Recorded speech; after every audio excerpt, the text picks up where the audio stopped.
Morning students, I welcome you all in our DVE learning classes. Today we are discussing conformations of acyclic compounds.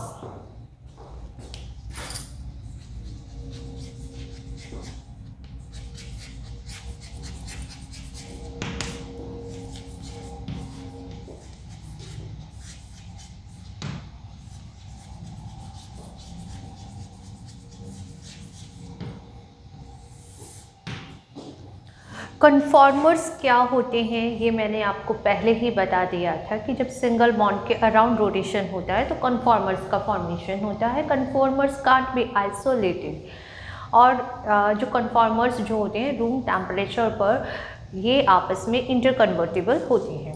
Okay, तो conformers के अंदर सबसे जो simple example है वो मैं ले रही हूँ इथेन का. Ethane molecule it means carbon के बीच में एक सिंगल बॉन्ड होता है और कार्बन जो है इस तरह से 3 हाइड्रोजन एटम से जुड़ा हुआ होता है.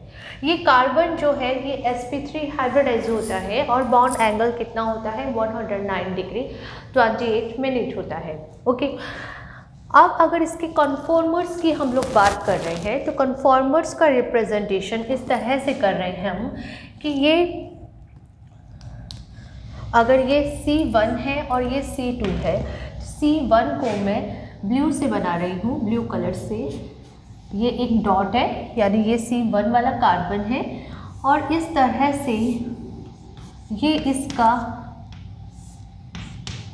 फ्रंट फॉर्म है. यानी अगर इस कार्बन को मैं इस साइड से देख रही हूँ तो आप देख सकते हैं कि ये कार्बन है, 2 हाइड्रोजन ऊपर और 1 हाइड्रोजन मुझे नीचे दिखेगा. ठीक है, अब ये जो C2 जो है इसको हम बना रहे हैं पिंक कलर से.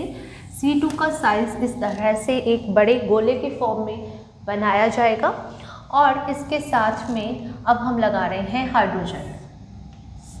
तो ये पीछे वाला कार्बन है. ठीक है, एक फ्रंट कार्बन है ब्लू कलर से और एक रियर कार्बन है जो कि हमने पिंक कलर से ड्रॉ किया है. तो इथेन के अंदर एक स्ट्रक्चर तो ये होती है और एक स्ट्रक्चर होती है इस तरह से.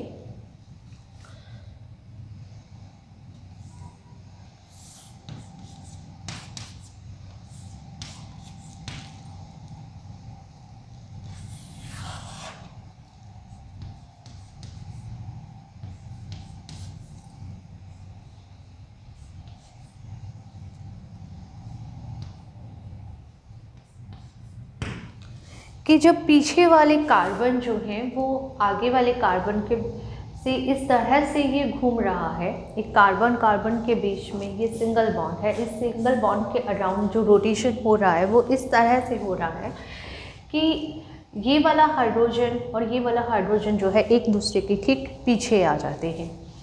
अब ये हाइड्रोजन जब एक दूसरे के बिल्कुल पीछे आ गए इसका मतलब ये है कि आगे से जब मैं देखूँगी तो मुझे ये कार्बन जो कि फ्रंट वाला कार्बन है वो दिख रहा है और 3 हाइड्रोजन दिख रहे हैं क्योंकि ये वाले हाइड्रोजन जो हैं वो इन हाइड्रोजन के ठीक पीछे आ जाते हैं.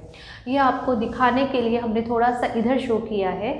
अदरवाइज़ अगर आप लाइन बनाना चाहें तो इस तरह से बिल्कुल साथ में ही लाइन बनेगी और हाइड्रोजन जो है इसके पीछे आ जाएगा. ठीक है, लेकिन अभी आपको थोड़ा सा क्लियर हो जाए इसलिए हमने इसको इस तरह से ड्रॉ किया है. अब देखिए ये वाली फॉर्म जिसके अंदर हाइड्रोजन इस तरह से एक दूसरे से दूर दूर सिचुएटेड है, या फिर अगर मैं कहूँ कि इन हाइड्रोजन ये ब्लू वाला हाइड्रोजन यानी कि फ्रंट हाइड्रोजन और रियर हाइड्रोजन के बीच वाला जो एंगल होता है उस बॉन्ड एंगल को हम कहते हैं डायहेड्रल एंगल. ये क्या कहलाता है? ये एंगल जो इनके बीच में बनेगा ये होता है 60 डिग्री का और इस एंगल को हम कहते हैं dihedral angle.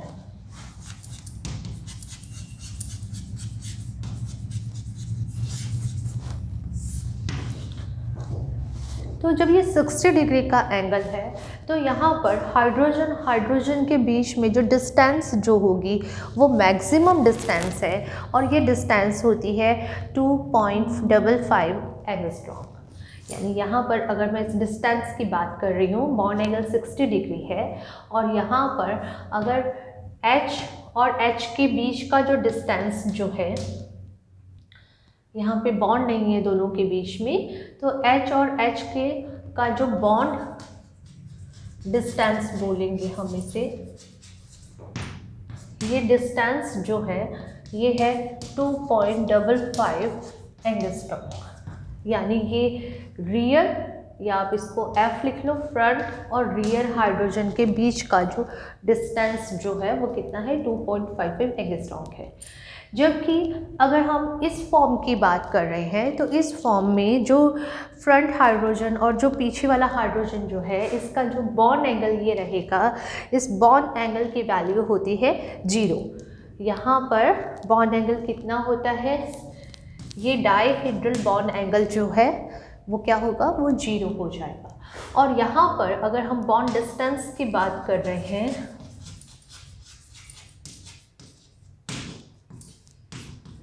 bond distance between HF and HR, यानी front hydrogen and rear hydrogen, then it is the 2.29 angstrom. तो इस तरह से एथेन की जो एक फॉर्म जो है दूसरी फॉर्म में इंटरकन्वर्टिबल रहती है रूम टेम्परेचर। ऐसी फॉर्म जिसमें डायहेड्रल एंगल 60 डिग्री होता है, इस फॉर्म को हम कहते हैं स्टेगर्ड फॉर्म।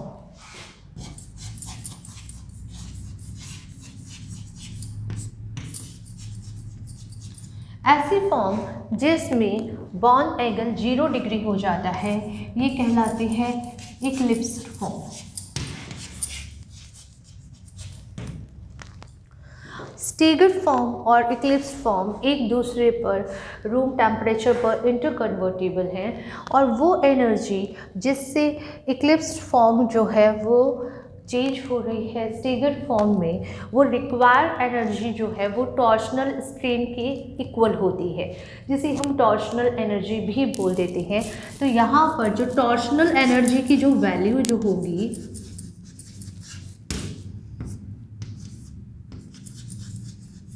टॉर्शनल स्ट्रेन को हम एनर्जी की फॉर्म में रिप्रेजेंट कर रहे हैं, तो वो होती है 2.9 किलो कैलोरी पर मोल। ठीक है, स्टेगर्ड फॉर्म से इक्लिप्स फॉर्म में जब कन्वर्ट होगा तो जो एनर्जी रिक्वायर्ड है that is the 2.9 kilo calorie पर मोल। तो इस तरह से इतनी एनर्जी रूम टेम्परेचर पर मिल जाती है और एक फॉर्म एक दूसरे फॉर्म में इजीली इंटरकन्वर्टिबल रहती है। अब आप देख रहे हैं यहाँ पर ये डिस्टेंस जो है मैक्सिमम है दैट इज़ द 2.55 एंगस्ट्रॉम, और ये बॉन्ड एंगल भी 60 डिग्री है, इससे ज़्यादा यहाँ पर बॉन्ड एंगल बन नहीं सकता। तो इसलिए हम बोलते हैं कि ये हाइड्रोजन मैक्सिमम एक दूसरे से दूर है, तो यहाँ पर इनमें रिपल्शन कम होगा। अब रिपल्शन किस चीज़ का? रिपल्शन है इस कार्बन और इस हाइड्रोजन के बॉन्ड के बीच में 2 इलेक्ट्रॉन है। इसी तरह से जो ये पीछे वाला कार्बन है और ये हाइड्रोजन है, इसके बीच में 2 इलेक्ट्रॉन है, तो यहाँ पर इलेक्ट्रॉनिक रिपल्शन होता है। नेगेटिव चार्ज एक दूसरे को रिपेल करता है। तो ये फॉर्म जो है एक ऐसी फॉर्म है जिसमें ये रिपल्शन जो है वो मिनिमम होता है। जबकि अगर हम बात कर रहे हैं स्टेगर्ड फॉर्म की, तो वहाँ पर आप देख रहे हैं कि दोनों हाइड्रोजन एक दूसरे को ओवरलैप कर रहे हैं इस तरह से, एक आगे है और एक उसके ठीक पीछे है, क्योंकि डायहेड्रल एंगल जो है वो 0 डिग्री हो गया। तो उस केस के अंदर इलेक्ट्रॉनिक रिपल्शन जो है वो मैक्सिमम हो जाता है, टॉर्शनल स्ट्रेन हो गया है वहाँ पर, और ऐसी कंडीशन के अंदर ये जो इक्लिप्स्ड फॉर्म जो है वो लेस स्टेबल फॉर्म होती है, and this is the more stable form.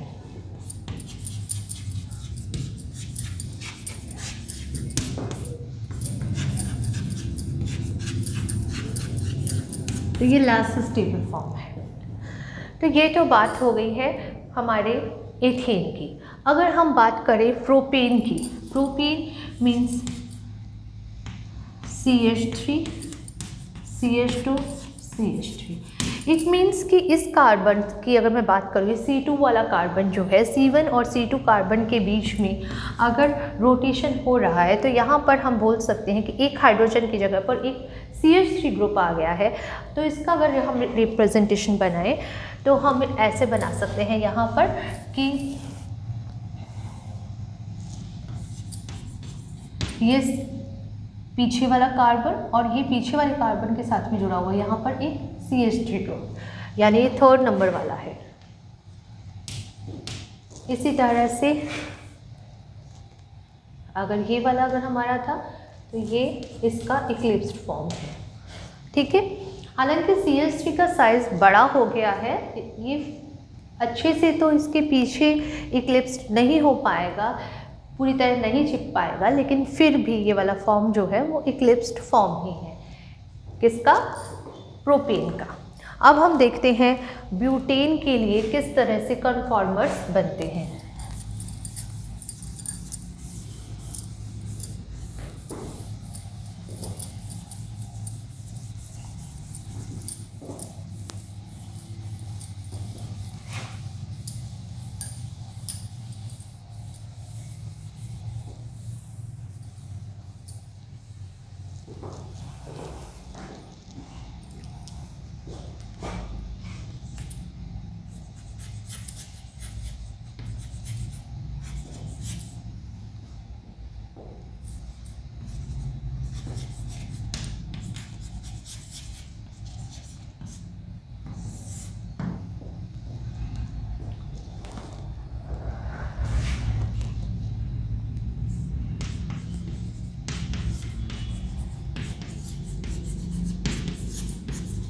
हम ब्यूटेन एन ब्यूटेन को हम इस तरह से लिख सकते हैं, ये नंबर 2 का कार्बन हो गया, ये नंबर 3 का कार्बन हो गया। तो यहाँ पर अब हम रोटेशन करेंगे 2 और 3 के बीच के सिंगल बॉन्ड का, और उसके रोटेशन की वजह से हमें यहाँ पर डिफरेंट कन्फॉर्मर्स मिलते हैं, ठीक है।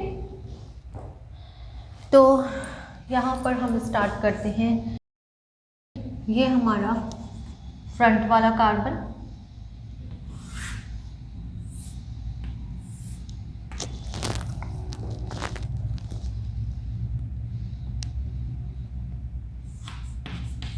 CH3 हाइड्रोजन हाइड्रोजन,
तो देखिए ब्यूटीन के लिए हमें इस तरह से 6 कन्फॉर्मर का फॉर्मेशन हो जाता है, यानी हमें ये 6 कन्फॉर्मर्स मिलते हैं।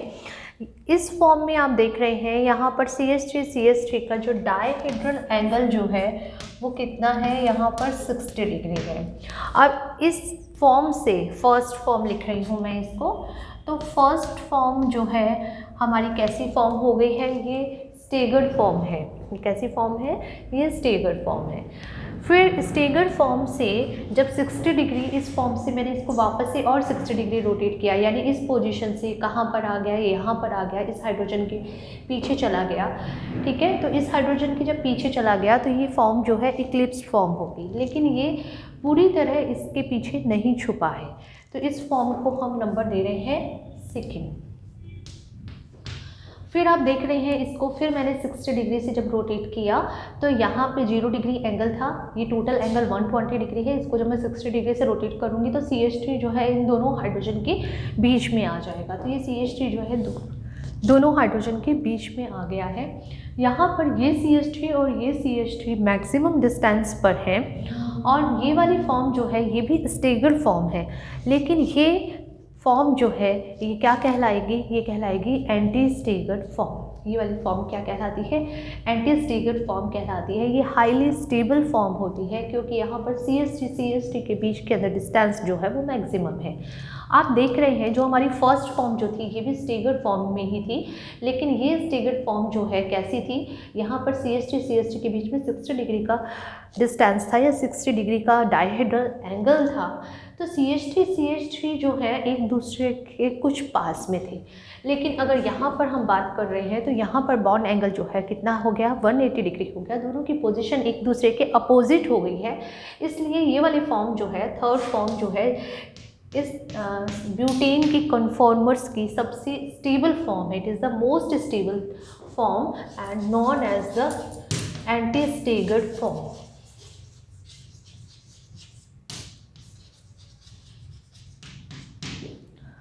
अगेन इसको 60 डिग्री से जब रोटेट किया जाएगा, ये 60 डिग्री से रोटेट हो जाएगा, फिर हाइड्रोजन के पीछे CH3 आ गया, तो ये भी क्या हो गया, इक्लिप्स्ड हो गया।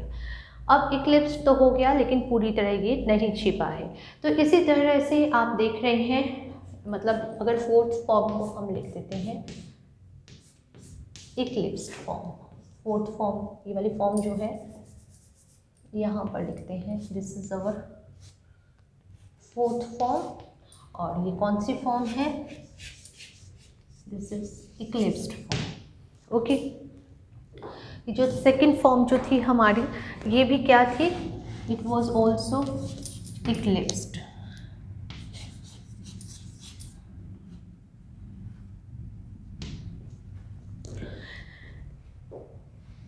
फिर उसके बाद फिर 60 डिग्री का रोटेशन हो जाएगा।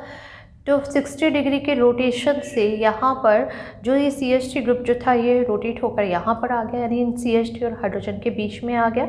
ये वाली फॉर्म जो है हमारी फिफ्थ फॉर्म है, और ये वाली फॉर्म जो है फर्स्ट फॉर्म के इक्वल ही है, यानी ये वाली फॉर्म भी स्टेगर्ड फॉर्म है। लेकिन ऐसी स्टेगर्ड फॉर्म जो है ये गॉशे फॉर्म कहलाती है। इसको गॉश भी बोलते हैं, कुछ लोग इसको गॉचे भी बोलते हैं। तो जो भी आप इसका प्रोनाउंस करें, स्पेलिंग इसकी यही रहेगी, गॉश फॉर्म। तो यहाँ पर फर्स्ट जो है स्टेगर्ड फॉर्म ही है ये, लेकिन इसको क्या बोलते हैं, गॉश फॉर्म बोलते हैं। इसी तरह से जो फिफ्थ फॉर्म जो है इसे भी क्या बोला जाता है, गॉश फॉर्म बोला जाता है। ओके, फिर आप सिक्स्थ फॉर्म देखते हैं। तो सिक्स फॉर्म में अगेन इसको 60 डिग्री जब हम रोटेट करेंगे तो एक CH3 के पीछे दूसरी वाला CH3 आकर के छुप जाएगा। यहाँ पर भी डायहेड्रल एंगल जो है वो कितना हो गया है, 0 डिग्री हो गया है। तो ये फॉर्म जो है, ये फॉर्म फुली इक्लिप्स्ड फॉर्म कहलाती है, क्योंकि CH3 के पीछे CH3 पूरी तरह छिप जाता है। इसी तरह से हाइड्रोजन के पीछे हाइड्रोजन छिप गया है। तो आप देख रहे हैं ये फॉर्म क्या है, it is the fully eclipsed form. ये ठीक उसी तरह से है ये कंसेप्ट जिस तरह से आप सोलर इक्लिप्स, लूनार इक्लिप्स देखते हैं, वो भी पार्शियली और फुली इक्लिप्स्ड फॉर्म में होते हैं। तो ठीक उसी तरह से यहाँ पर जब CH3 के पीछे CH3 छुप गया है तो ये क्या हो गया है, it is the fully eclipsed form.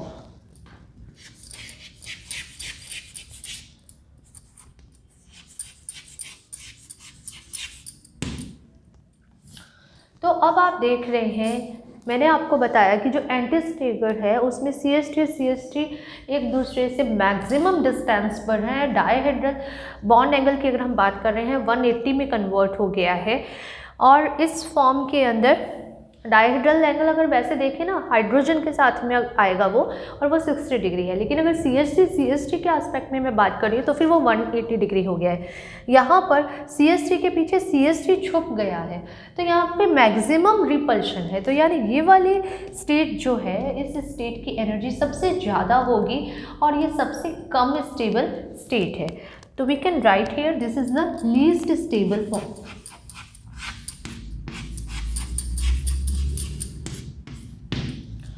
और सबसे ज़्यादा स्टेबल हमारी फॉर्म कौन सी है, that is the anti stagger form.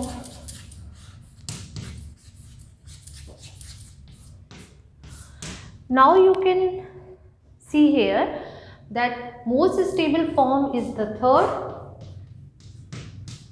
and then Gaussian form, यानी first is the Gaussian and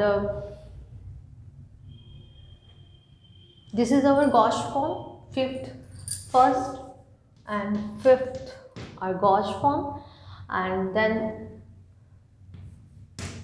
इन दोनों से भी कम स्टेबल कौन सा है, एक सेकेंड है और एक फोर्थ है। These are eclipsed form, second and fourth. और जो सबसे कम स्टेबल फॉर्म जो है that is a fully eclipsed form. तो ये हमारा रहेगा स्टेबिलिटी का ऑर्डर। और इनके बीच में अगर हम बात कर रहे हैं एनर्जी की, तो अगर हम एनर्जी की बात करें तो जो हमारी एंटीस्टेगर फॉर्म जो है वो इस गॉश फॉर्म से 0.9 किलो कैलोरी जो है ज़्यादा स्टेबल होती है। ठीक है, यानी इस फॉर्म की एनर्जी 1 and 5th फॉर्म की एनर्जी जो है वो 3rd फॉर्म से 0.9 किलो कैलोरी ज़्यादा होती है। ओके, तो अब हम इसका एक पोटेंशियल एनर्जी का डायग्राम भी देख लेते हैं।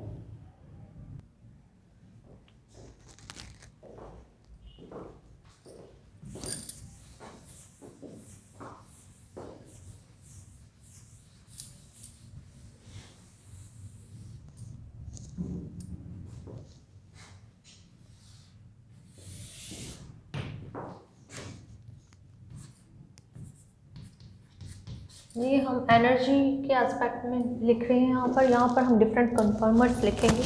तो देखिए, सबसे पहला हमारे पास में फर्स्ट कन्फॉर्मर की एनर्जी जो है वो क्या है, कम है। ठीक है, सपोज इसकी एनर्जी यहाँ से चालू हो रही है।